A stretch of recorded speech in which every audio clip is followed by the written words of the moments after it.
Hello friends, welcome to another thrilling episode of Investigators in Cars Drinking Coffee.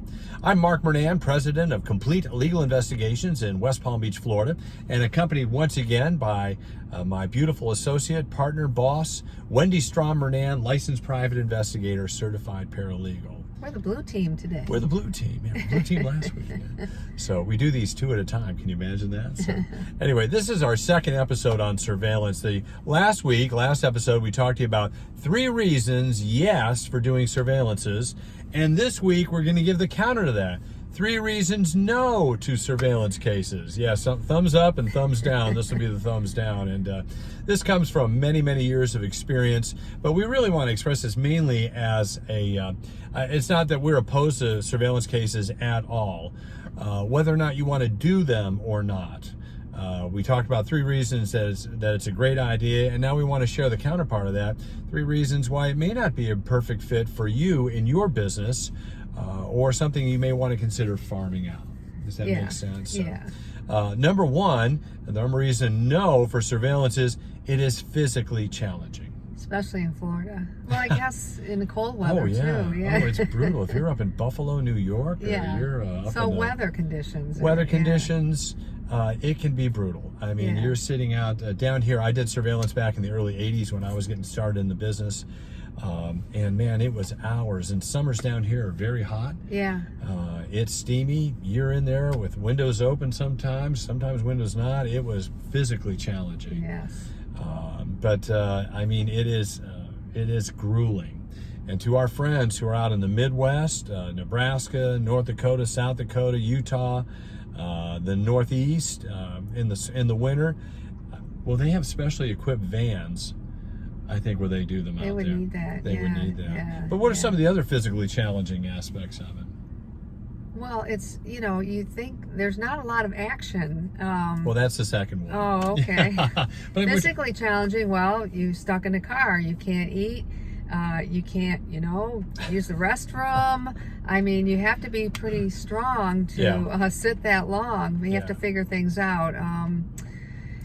Long-term consequences there are back issues that come up with, particularly backs. That can be a real problem at times. So physically challenging. The weather, the traffic is another factor. I mean, you can lose somebody just like that at a red light and just be out a whole day's worth of work.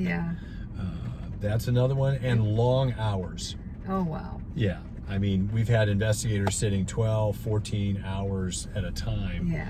Simply because of where they were at, we couldn't get a replacement to them. And sometimes that's just what the job required. So number 1, physically challenging. Number 2, it's dull and duller. I mean, it's exciting for a few minutes, but that's it. You sit hours and hours and hours waiting for something to happen, and that's long. Brief moments of frantic activity. Followed by hours of sitting in your car. So, you're like comatose for hours, and then your heart's racing for 5 minutes. For 10 minutes, 20 minutes. I just remember I had a post. I was able to reach that level of like subconscious awareness. My eyes were opened. I tuned everything out, and I was just in the zone. But I mean, that's hours. And it would just get tediously dull. And if the subject didn't move all day, there was really nothing you could do.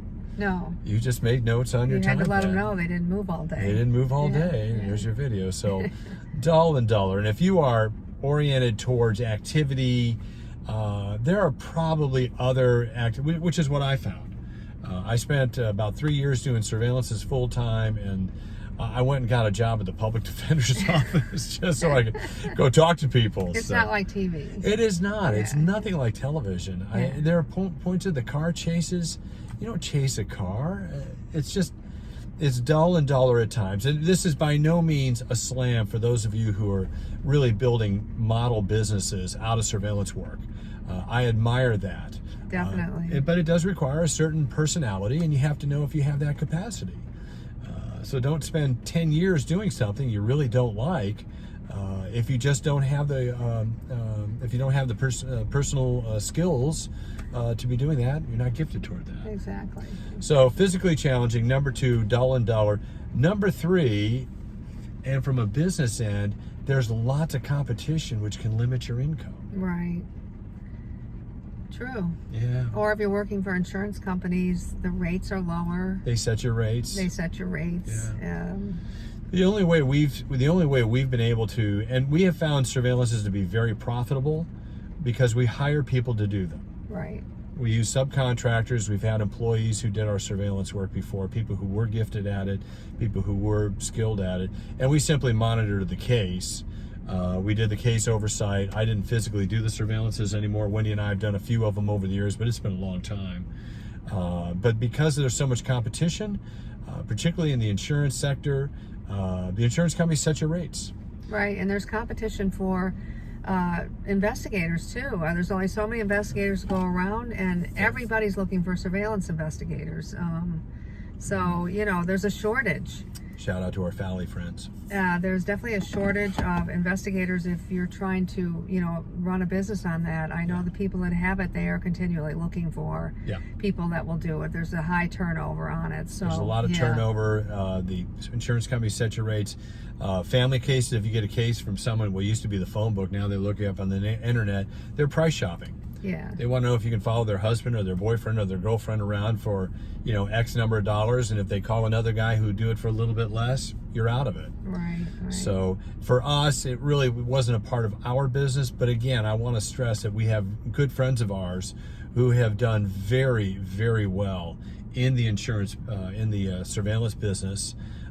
Primarily the insurance sector, because they had systems set up and they were constantly bringing in new employees to do the work, which is another difficult aspect of the business, employing or managing employees.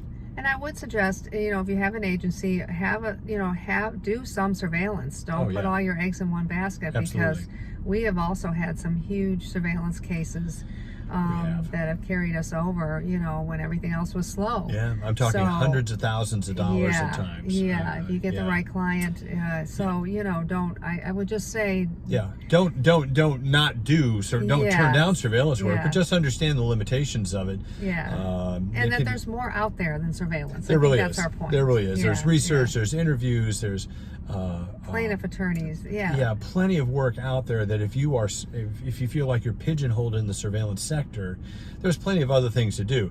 And also, if you're not good at it and you don't enjoy it, find something else to do, and then build your business to the point where you can hire surveillance people. Exactly. Or contract with surveillance people. We use subcontractors almost exclusively anymore. Right. So anyway, don't be a prisoner in your own car. Don't be a prisoner in your own car. That's a good way to put it. So those are 3 reasons. No, number 1, it's physically challenging. Number 2, dull and duller. It can be. And number 3, the competition limits the income potential unless you're hiring qualified, skilled investigators who can do surveillance, who enjoy doing it. And that's a great way to add to your business. And we included those in the 3 reasons yes. So we've had surveillance yes, surveillance no, and that's our episode for today. But we do want to remind you to go visit our website, theprofitablepi.com, and take advantage of our manuals on business building, employee manuals, subcontractor manuals, investigative procedures manuals, marketing manuals. We're now coming up with a new one on billing procedures. Yes. So we hope to roll that out here in the next few weeks. To your business. Yeah, keeping the cash flow coming in. So those are available at theprofitablepi.com. Please check us out there. And thanks again for joining us for this episode of Investigators in Cars Drinking Coffee. We'll see you next time. Bye-bye now.